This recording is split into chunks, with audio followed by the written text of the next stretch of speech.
នមធុរតនតយសៈខ្ញុំព្រះករុណាសូមនមស្ការចំពោះប្រជុំ3នៃព្រះត្រៃរតន៍សូមធ្វើសេចក្តីគោរពរាប់អាន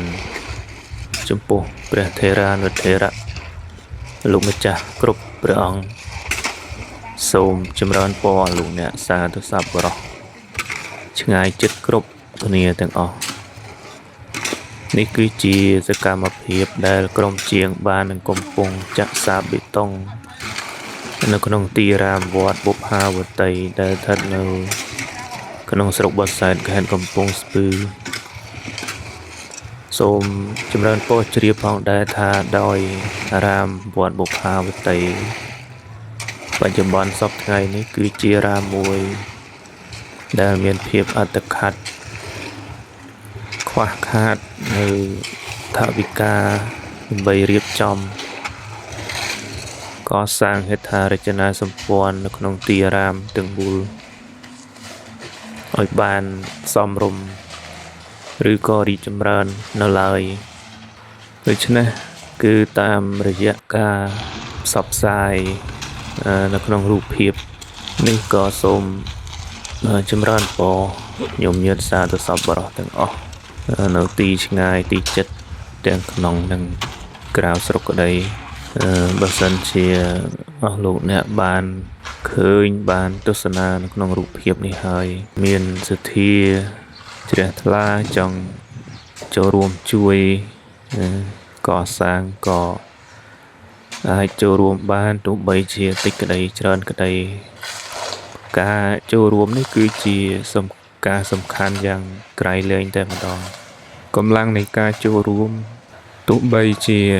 ចង់យកទៅធ្វើអីក៏បានដែរឲ្យតែមានការចូលរួម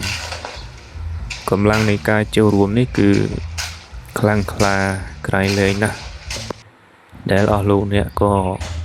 បានជ្រាបស្រាប់ទៅហើយដូច្នេះនៅក្នុងទីអារាមវត្តបុប្ផាវតីទាំងមូលនេះដែលអាចប្រព្រឹត្តដែលអាចរីកចម្រើនទៅគុំថ្កើងរុងរឿងទៅបានក៏អាស្រ័យលើការចូលរួមពីប្រជាពុទ្ធបរិស័ទគ្រប់គ្នាទាំងអស់នេះឯងទោះបីជាការចូលរួមតិចក្តីច្រើនក្តីចូលរួមជាផ្នែកអ្វីក៏ដោយឲ្យតែតាក់ទងទៅនឹងការជួយ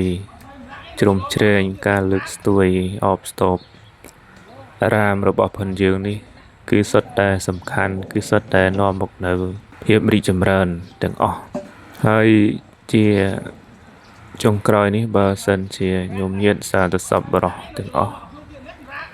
មានសទ្ធាចង់ចូលរួមចាប់កុសលមគ្គផលឬក៏ចូលរួមជាថវិកាកសាងនេះក៏អាច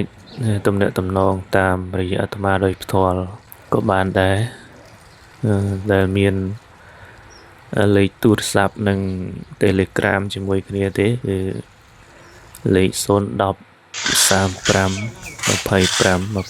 25 22ញោមញាតក៏អាចទំនាក់ទំនង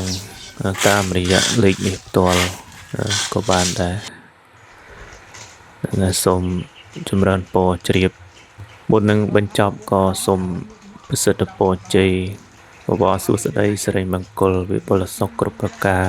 ចូលកើតមានដល់លោកអ្នកសាធុសប្បុរសទាំងអស់ជួបប្រទះតែនឹងសេចក្តីសុខសេចក្តីចម្រើនជានិច្ចនិរន្តរ៍តរៀងទៅ